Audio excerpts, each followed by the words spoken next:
అందరికీ వందనములు.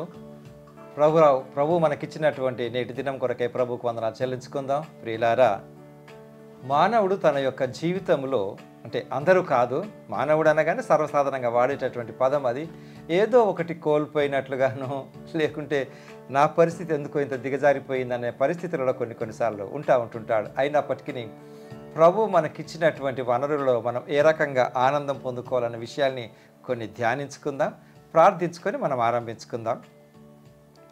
ప్రేమ కనికరం కలిగిన ప్రియ పరలోకపు తండ్రి, ఇంతవరకు మీరు మమ్మల్ని కాపాడిన విధానమును బట్టి మీకు వందనములు చెల్లిస్తూ ఉంటున్నాము. కొన్ని నిమిషములు మేము వాక్యమును ధ్యానించక ముందు ఇంతవరకు మీరు మాకు ఇచ్చినటువంటి ప్రతి విధమైన ఆశీర్వాదములను బట్టి మీకు వందనములు చెల్లిస్తూ ఉంటున్నాం. ఈ లోకంలో ఎన్నో ప్రమాదం నుంచి తప్పిస్తూ ఉంటుంటారు. మానవుల యొక్క దురాలోచనల నుంచి కూడా మమ్మల్ని దూరంగా పెట్టి ఉంటుంటావచ్చును. అందును బట్టి మీకు వందన చెల్లిస్తూ, మమ్మల్ని కాపాడిన విధానమును బట్టి మీకు వందన చెల్లిస్తూ, ప్రత్యేకంగా ఈ యొక్క సమయంలో వాక్యమును ధ్యానించనైతుండగా మా జ్ఞానం కాదు, మీ జ్ఞానం చేత దాన్ని చూసి మీ యందు బలపడే కృప చూపమనియు, ఇంకను ప్రభువా శాంతి సమాధానములతో జీవించే సమయాన్ని మాకు దయచేయమని సమస్త ఘనతామయులు మీకే చెల్లిస్తూ యేసు నామములో అడిగి వేడుకుంటున్నాను తండ్రి, ఆమెన్. మంచిది ప్రియులారా, ఒక పాట పాడి ప్రభువుని మనం ఆరాధిద్దాం.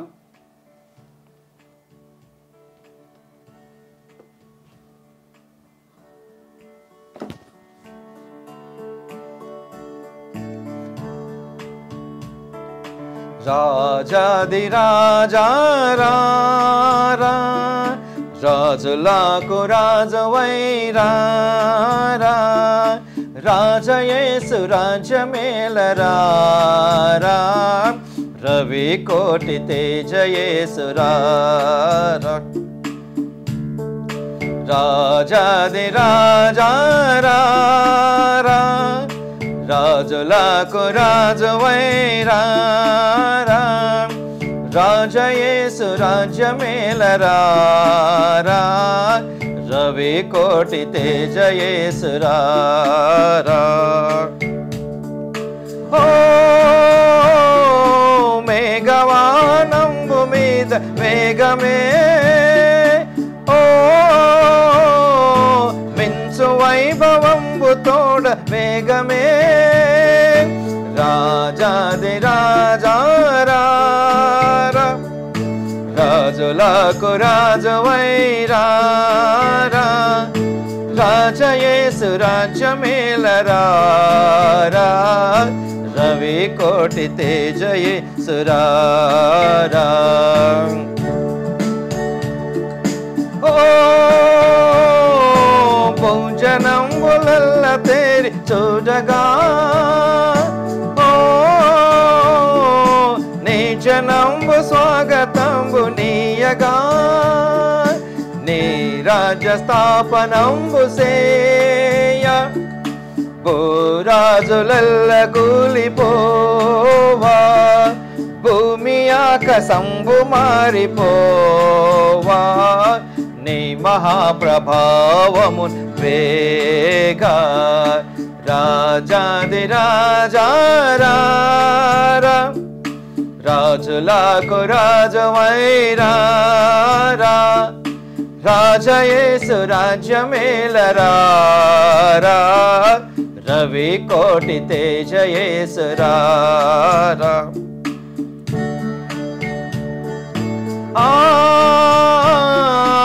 ఆకాశమున దూతలార్భటింపగా, ఆది భక్త సంఘ సమేతంబుగా, ఆకాశము మధ్య వీధిలోన ఏకమై మహాసభ చేయా, యేసునాథ నీదు మహిమలోనా, మాకదే మహానందమౌగా, రాజాది రాజా రాజులకు రాజువైరా, రాజయేసు రాజ్యమేలరా, రవి కోటి తేజయేసురా. ఓ పర పరమ యెరూషలేము పుణ్య సంగమా, ఓ గొరియ పిల్ల క్రీస్తు పుణ్య సంగమా, పరమ దూతలార భక్తులారా, పౌల పోస్తులార పెద్దలారా, గొరియ పిల్ల యేసురాజు పేరా, క్రొత్త గీతమెత్తి పాడరారా, రాజాది రాజారా, రాజులకు రాజువైరారా, రాజయేసు రాజ్యమేలరారా, రవి కోటి తేజయేసురారా, రాజాది రాజారా, రాజులకు రాజువైరారా, రాజయేసు రాజ్యమేలరారా, రవి కోటి తేజయేసు రారా.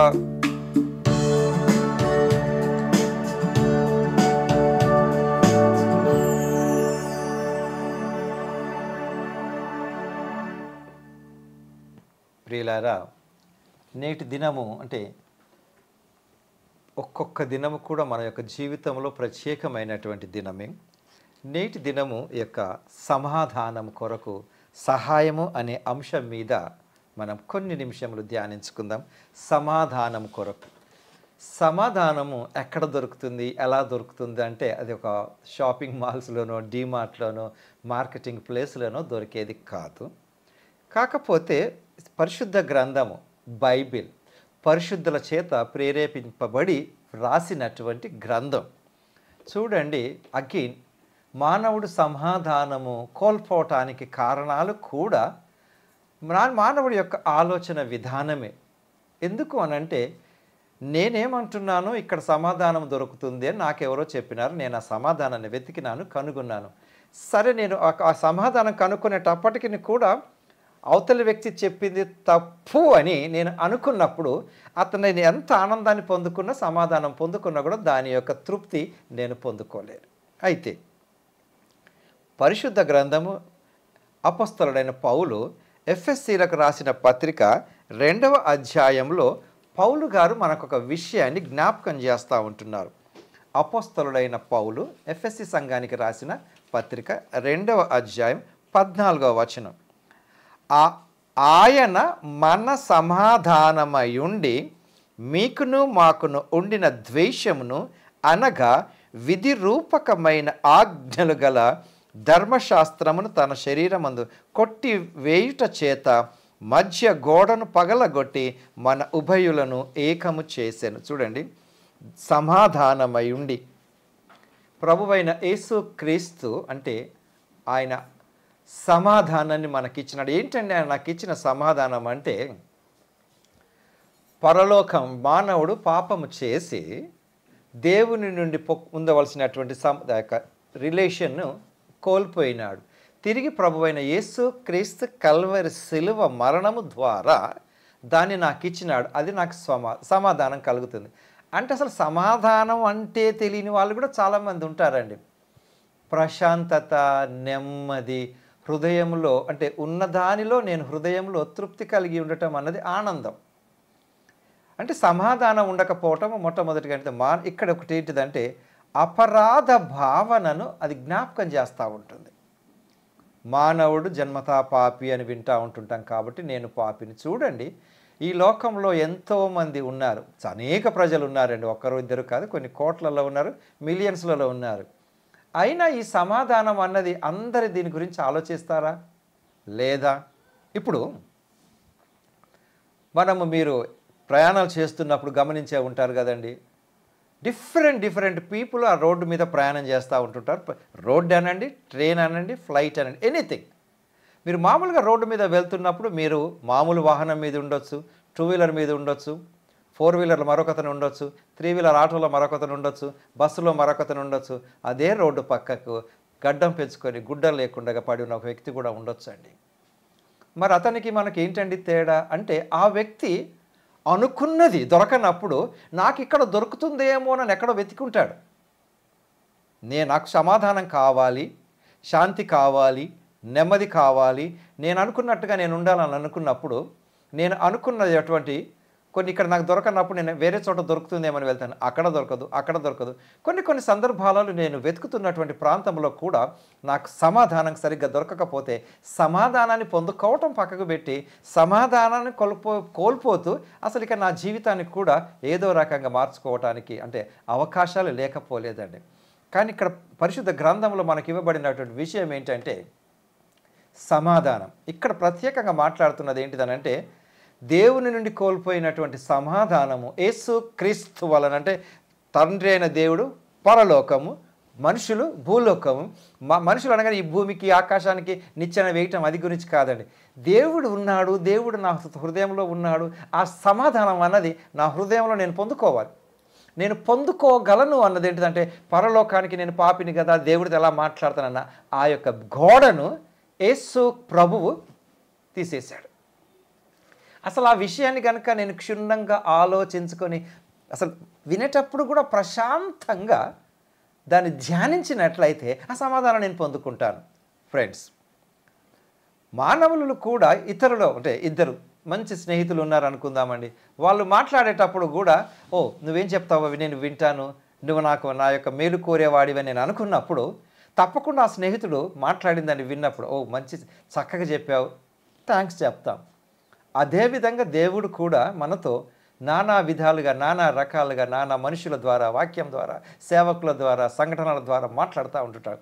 ఆ సమాధానాన్ని నేను పొందుకోవాలి. ఇక్కడ ఫస్ట్ ఆఫ్ ఆల్ దేవుని నుండి నేను కోల్పోయినటువంటి సమాధానాన్ని దేవుడు నాకు ఇచ్చినాడు. అంతేకాదండి, 2 కొరింథీ పత్రిక 5వ అధ్యాయంలో కూడా 2 కొరింథీ పత్రిక 5వ అధ్యాయంలో కూడా ఇక్కడ ఏమనంటున్నాడంటే 5వ అధ్యాయం 19వ వచనములో, అదేమనగా దేవుడి వారి అపరాధములను వారి మీద మోపక క్రీస్తునందు లోకమును తనతో సమాధాన పరచుకొనుచు ఆ సమాధాన వాక్యమును మాకు అప్పగించెను. అగైన్ ఇక్కడ అపరాధ భావన, గిల్ట్ కాన్షియస్ అంటుంటారు కదండి, గిల్ట్ ఫీలింగ్. ఈ గిల్ట్ ఫీలింగ్ అన్నది అపరాధ భావన మనుష్యులను సమాధానం లేకుండా కూడా చేయటానికి అనేక అవకాశాలు ఉన్నాయి. ఏంటండి అది? సమాధానం నేను పొందుకోవాలి. సమాధానం ఎలా పొందుకుంటున్నానంటే ఇక్కడ పౌలు గారు కొరింథీ సంఘానికి జ్ఞాపకం చేసినాడు. నీ అపరాధ భావన ఒకటి ఉంది కదా, అది ఏదైనా అయి ఉండొచ్చాడు. కాసేపు ఇక్కడ బైబిల్లో రాయబడినటువంటి అపరాధ భావన ఏంటంటే నేను పాపినిగా జన్మించినాను కాబట్టి పరలోకం చేరను అన్న అపరాధ భావన అది ఏదైతే ఉందో దాన్ని తీసేశాడు అని ఇక్కడ పౌలు గారు మనకు జ్ఞాపకం చేస్తున్నారు. ఏమని? వారి అపరాధములను వారి మీద దేవుడు నా అపరాధాన్ని నా మీద మోపలేదు. మోపకుండా ఏం చేసిన? క్రీస్తునందు లోకము తనతో సమాధాన పరచుకొనుచు ఆ సమాధాన వాక్యమును మాకు అప్పగించాలంటే సమాధానమైనటువంటి వాక్యాన్ని దేవుడు నాకు ఇచ్చినాడు కాబట్టి నేను సమాధానంగా ఉండాలి. ఫ్రెండ్స్, మరి మనుషులు సమాధానంగా ఉండలేకపోవటానికి గల కారణం ఒక్కటి నేను చెప్తాను. ఏంటంటే రిగ్రెట్స్ అంటూ ఉంటుంటారు కదా. ఎప్పుడో ఒకటి ఏదో జరిగిపోయిందండి. ఎప్పుడైనా కూడా నేను తప్పు చేశాను అని అనుకుంటూ అందులోనే ఉండిపోయినట్లయితే దాని నుంచి నేను బయటికి రావటానికి అసలు ప్రయత్నం చేయను, అక్కడే ఉండిపోతాను. కాబట్టి ఆ వెనక దాని నుంచి మనం కొన్ని లెసన్స్ నేర్చుకుంటాం. అలా అని కాదు. అలాగంటే నేను ఈ పని చేసి తప్పు చేసినాను, ఈ ఉద్యోగంలో జాయిన్ అయ్యి తప్పు చేసినాను, ఈ ఐటెం కొని తప్పు చేసినాను, అలా చేయకుండా ఉంటే బాగుంటుంది అన్నది ఇంకెక్కువగా సమాధానాన్ని తీసివేసే అవకాశాలు ఎక్కువ ఉంటాయండి. కాబట్టి ఫ్రెండ్స్, ఈ రిగ్రెట్స్ అంటే గతంలోనే ఎక్కువగా ఉండటం కంటే అసలు ఆ సమాధానం వైపుకు ముందుకు నేను వెళ్ళినట్టయితే సమాధానాన్ని పొందుకుంటాను. అగైన్ సమాధానానికి కొలత అంటూ ఉండదండి. ప్రతి చిన్న విషయంలోనూ ప్రతి పెద్ద విషయంలోనూ నువ్వు సమాధానం ఎలా పొందుకుంటున్నావు అన్నదే ఆధారపడి ఉంటుంది. కాబట్టి కానీ నేను ఇంత ఉంటే సమాధానం పొందుకుంటాను, ఇంతే ఉంది నాకు, అంత లేదు కదా అని అనుకుంటే అలా కాదు. ఉన్న దానిలో నుంచే నేను ఆ సమాధానాన్ని వెతకి పొందుకోవాలి. ఉన్న దాంట్లోనే పరిస్థితులను మనం మార్చలేము, కానీ పరిస్థితులకు అనుగుణంగా నేను ఉన్నప్పుడు సమాధానం నేను పొందుకోగలను. సమాధానం పొందుకోవటానికి నేను దేవుడితో సమాధానం కలిగి ఉండాలి, నాకు నేను సమాధానం కలిగి ఉండాలి, కుటుంబంలో సమాధానం కలిగి ఉండాలి, నా ఫ్యామిలీ నా నైబర్స్తో సమాధానం కలిగి ఉండాలి. కానీ నేనొక్కడినే పర్ఫెక్ట్ అండి, నా నా నైబర్స్, నా ఫ్యామిలీ పర్ఫెక్ట్ కాదు అని అనుకుంటే అగైన్ అది కూడా నాలో అసమాధానం అన్నది ఆ యొక్క మాటని జ్ఞాపకం చేస్తూ ఉంటుంటుంది. కాబట్టి నేను సమాధానం కలిగి ఉండటానికి నేను ప్రయత్నం చేయాలి. సమాధానం కలిగి ఉండటం కొరకు ఏమండి చూడండి, గతాన్ని నేను ఇందాక రిగ్రెట్స్ అన్నాను కదా, కొద్దిమంది గతంలోనే ఉండిపోతూ ఉంటుంటారు. నేను అలా చేయకుండా ఉంటే బాగుండు. నో అండి, జరిగింది ఏదో జరిగిపోయింది కదా. కాబట్టి సమాధానానికి క్రీస్తు ఏమంటున్నాడు? నా సమాధానం మీకు అనుగ్రహిస్తున్నాను, నా శాంతిని మీకు అనుగ్రహిస్తుంటున్నాడు. సరే, దేవుడితో సమాధానం కలిగి ఉంటున్నప్పుడు వ్యక్తిగతంగా కూడా మనిషి సమాధానాన్ని కోల్పోవటానికి ఒక కారణం ఏం చెప్పినా నేనంటే అపరాధ భావన ఒకదొకటి, రెండవది గతంలోనే ఉండిపోవటం, మూడవది ఏంటంటే స్వార్థం అండి. ఈ స్వార్థానికి కూడా కొలతబద్ద లేదు. ఈ స్వార్థం అన్నది ఎక్కడ ఉంటుంది అని అంటే అసలు అది ఎక్కడ ఈ ప్రాంతంలో ఉన్నది అనేది కానీ నా యొక్క మనస్సును ప్రశాంతంగా నేను పెట్టుకోగలిగితే అగైన్ సమాధానంగానే నేను ఉన్నానండి. కానీ ఈ స్వార్థం అన్నవాడు కూడా నా అంతరంగంలో ఎక్కడో నన్ను అలా ట్రిగర్స్ కొడతా ఉంటుంటాడు. ఏమని అంటే నేను ఎంత సమాధానంగా ఉన్నా నన్ను నేను ఇతరులతో కంపేర్ చేసుకున్నప్పుడు ఏం జరుగుతుంది? ఆయనకున్నది నీకు లేదు కదా. అదేదైనా ఉండొచ్చండి, అదేదైనా ఉండొచ్చు. అంటే ఏంటి? నాకు వసతి ఉంది, వాహనం ఉంది, అన్నీ ఉన్నాయి, కానీ నిద్రపోవటానికి నాకు మంచం చాలు.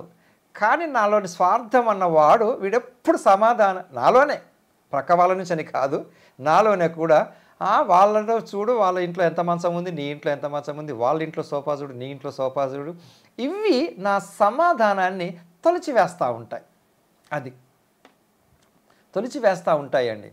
కొన్ని సందర్భాలలో కొన్ని చెట్లు ఉంటాయి, పెద్ద పెద్ద చెట్లు అక్కర్లేదండి. పొప్పడి చెట్టు యొక్క ఆ యొక్క రాను చూడటానికి బయటికి చాలా చక్కగా కనపడుతుందండి. అసలు లోపలంతా ఖాళీగా ఉంటుంది, ఒక్కొక్కసారి ఎండిపోయిన తర్వాత ఖాళీగానే ఉంటుంది, చూడటానికి మాత్రం ఇంత దాని సైజుని బట్టి ఈ విధంగా ఒక పెద్దగా మందంగా ఉన్నట్టు రాను కనపడుతూ ఉంటుంది. దాని లోపల తొలిచేస్తుంటుంది. మానవుడి యొక్క హృదయంలో తలంపులు ఎలా ఉంటాయంటే ఈ స్వార్థం అన్నది ఇవన్నీ తొలిచేస్తూ ఉంటుంది. ఆ స్వార్థం తొలిచేసి ఏం చేస్తుంటుందంటే ఈర్ష్యని డెవలప్ చేస్తుంది. ఈర్ష్య ఒక యాక్షన్ని డెవలప్ చేస్తుంది. ఏంటి యాక్షన్? ఏదైనా ఉండొచ్చు. ఒక యాక్షన్ని డెవలప్ చేస్తుంది. ఏంటి? ఆ వ్యక్తిని పడగొట్టాలను, లేదు ఆ వ్యక్తి దగ్గర ఉన్నది నేను పొందుకోవటం కొరకు నేను మరేదో క్రియ చేస్తాను, యాక్షన్.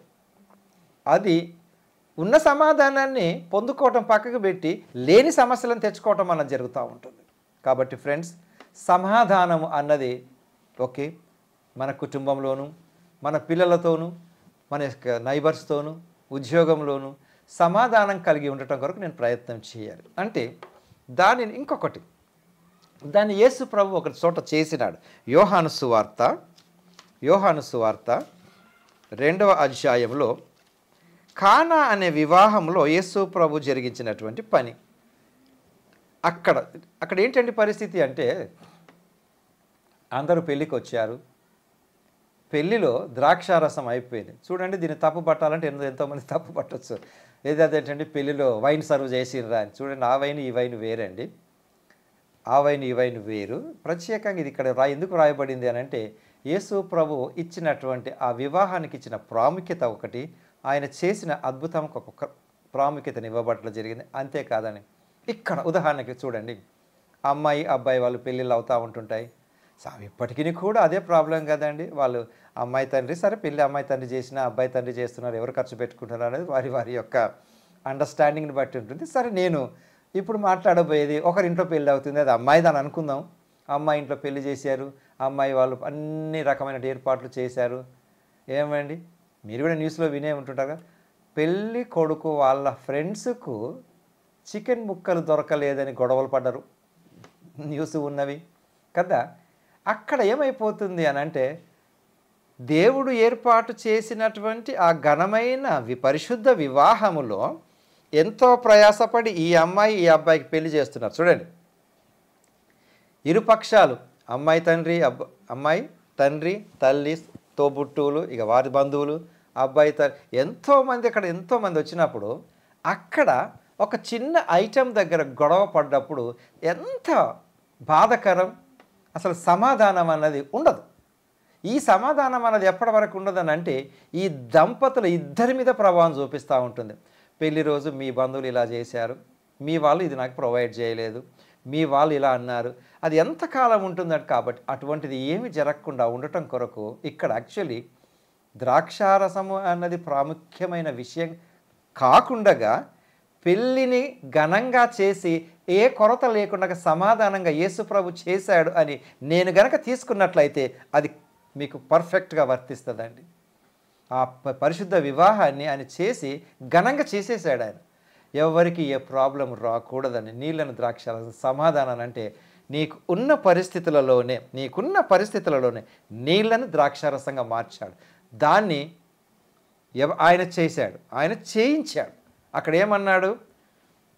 పరిచారకులను చూచి బాణలను నీళ్లతో నింపమంటాడండి. అంటే బాణలు అక్కడ ఆరే సిస్టమ్స్ అండ్ కస్టమ్స్ ప్రకారం అక్కడ ఉంటాయి, వాటిని నీళ్లతో నింపారు. ఆ పని నా ద్వారానే చేయించినాడు అన్నమాట. అంటే ఆయన ఏదో మాయోపజాలముతోటి కాదు, ఆయన యొక్క మాటను నేను అంగీకరించినప్పుడు, ఆయన ఆజ్ఞలను నేను పాటించినప్పుడు అది మారుతుంది. పరిచారకుల ద్వారా చేయించినాడు, నీళ్లు తీసుకెళ్ళి బాణలలో నింపండి అంటాడు. పోసారు, నింపిన తర్వాత ఏమంటాడు? ఇప్పుడు ముంచి తీసుకెళ్ళమంటాడు. అంటే కొంత క్రియ నేను చేయవలసి ఉంటుంది, దేవుడి మాటకు లోబడటం నేర్చుకోవాలి.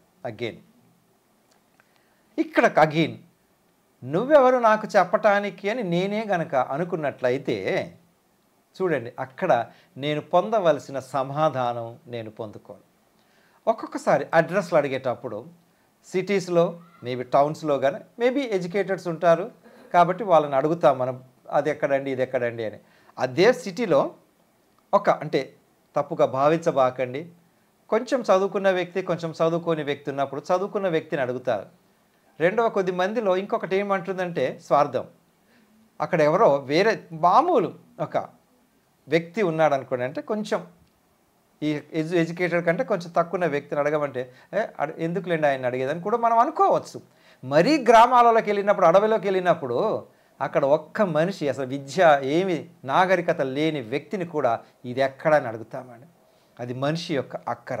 ఆ అక్కర అనే సమాధానం దొరకాలంటే యేసుప్రభు అదే చెప్పినాడు, సమాధానం ఆయన కలిగించటం కొరకే సమాధానమైన వాక్యాన్ని నాకు ఇచ్చినాడు. అగైన్ ఇక్కడ ఈ మనుషుల ద్వారా పని చేయించినట్టు నా ద్వారా కూడా పని చేయమంటా ఉంటుంటాడు. ఏం ఆయన ఇవ్వలేడా అండి? ఇవ్వగలడు. కానీ మానవుడి యొక్క స్వార్థం ఏంటంటే అగైన్ నాకు ఉండొచ్చు, డబ్బు ఉండొచ్చు, హోదా ఉండొచ్చు, లేకుంటే మంచి పలుకుబడి ఉండొచ్చు. దాని మూలంగా నేనేం చేస్తూ ఉంటానంటే నేను ఆ సమాధానం నాకు అక్కర్లేదు అన్నట్లు జీవిస్తుంటుండొచ్చు అండి. మీ యొక్క జీవిత అనుభవములను బట్టి ఎంతోమంది జీవితాలను మీరు చూసింటారండి. వారు హోదాలోను డబ్బుతో ఉన్నప్పటి జీవితం వేరుగా ఉంటుంది.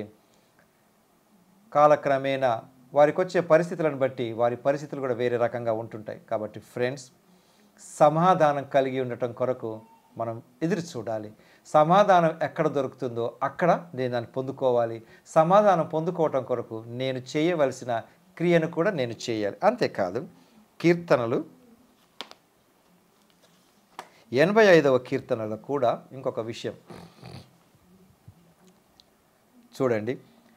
1వ వచనం, యెహోవా నీవు నా దేశము ఎడల కటాక్షము చూపి ఉన్నావు, చెరకుపోయిన యాకోబు సంతతిని నీవు వెనుకకు రప్పించి ఉన్నావు, చెరకుపోయిన నీ ప్రజల దోషమును పరిహరించి ఉన్నావు, వారి పాపమంతయు కప్పివేసి ఉన్నావు. చూసావండి, నా పాపాన్ని ఆయన కప్పివేసి ఉన్నాడు.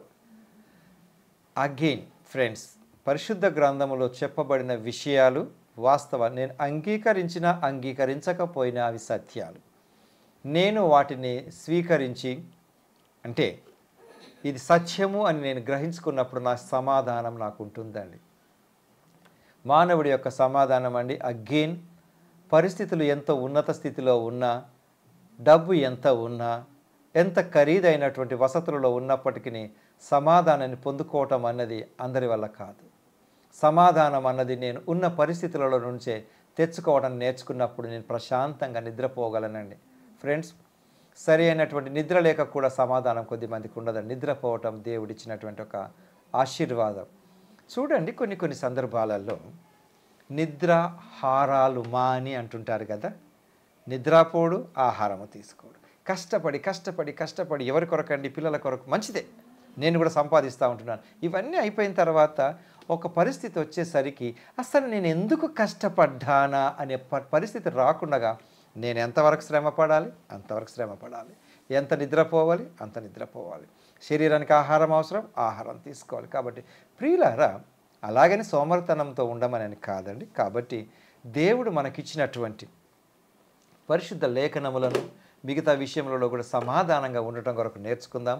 సమాధానం మొట్టమొదటిగా నాకు నేను కలిగి ఉండి దేవుడితో సంబంధాన్ని కలిగి ఉన్నప్పుడు నాకు నేను కలిగి ఉంటాను.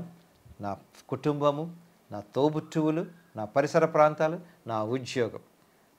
ఇక నేను ప్రతిదానిలో తప్పు పడితే అసలు సమాధానం పక్కకు పెట్టి అన్నిట్లో నేను గొడవ పట్టమే ముందు ఉంటాను. అప్పుడు ఆ గొడవ ఇంకో గొడవకు దారి తీస్తుంది, అది ఇంకొక దారి. కాబట్టి సమాధానం అన్నది ఉండదు. కాబట్టి సమాధానం కలిగి ఉండటం కొరకు నేర్చుకుందాం. ఏ రకంగా నేను సమాధానం పొందుకుంటున్నాను అన్నది చూడండి. సమాధానం పొందుకోవటానికి చేయకూడని పనులు చేసి సమాధానం పొందమని కాదు, సరి అయిన పనులు చేసి సమాధానం పొందుకోవాలి. అంతేకాదండి, ప్రభు అయిన యేసుక్రీస్తు తాను చెప్పినట్లు ఈ యొక్క పరలోకపు నుంచి నాకు గ్యాప్ లేదండి. ఆ వాక్యాన్ని నేను అంగీకరించినప్పుడు ఈ లోకాన్ని విడిచిపెట్టిన తర్వాత నిత్య రాజ్యంలో నేను ఉంటానన్న సమాధానం, దానికి రుజువులు ఎవరు మేము చూపించలేమండి. అది విశ్వాసంతో కూడుకున్నది. ఆ విశ్వాసం అనే పదం కూడా ఎంత ధైర్యంగా మనం వాడగలుగుతుంటున్నాం అన్నది సమాధానాన్ని బట్టి ఇటు వాడతాము, ఎంత విశ్వాసాన్ని బట్టి సమాధానంగా ఉండగలం. కావున ప్రియులారా, వాక్యం విన్న ప్రతి ఒక్కరు కూడా శాంతి సమాధానాలు ఇతరులతో పొందుకుంటూ, సమాధానం లేదు అనుకున్న వారితో కూడా సమాధానం పొందుకుంటూ ప్రయత్నం చేసుకుంటూ, నేను ఇది ఉంటేనే సమాధానం పొందుకుంటాను అని అనుకున్నప్పటికీ ఉన్నదానిలో సమాధానం కలిగి ఉంటూ ఆనందంగా గడుపుతూ అనేకులకు శాంతి సమాధానం కూర్చేవారిగా ఉండే కృప దేవుడు మనకు దయచేయను గాక. ఆమేన్. మంచిదండి, ప్రార్థించుకొని ముగించుకుందాం. ప్రేమ కనికరం కలిగిన ప్రియ పరలోకపు తండ్రి, ఇంతవరకు మీరు మమ్మల్ని కాచి కాపాడినందుకే వందనములు. ప్రత్యేకంగా మీ సమాధానం మాకు ఇచ్చినందుకే వందనములు. అట్టి సమాధానం మేము ఇతరులతో కూడా కలిగి ఉంటూ రానున్న దినములలో ప్రభువా సంపూర్ణమైనటువంటి శాంతి సమాధానము నెమ్మది ప్రశాంతతో జీవించే కృప అనుగ్రహించమని యేసుక్రీస్తు నామములో అడిగి వేడుకుంటున్నాను తండ్రి. ఆమేన్.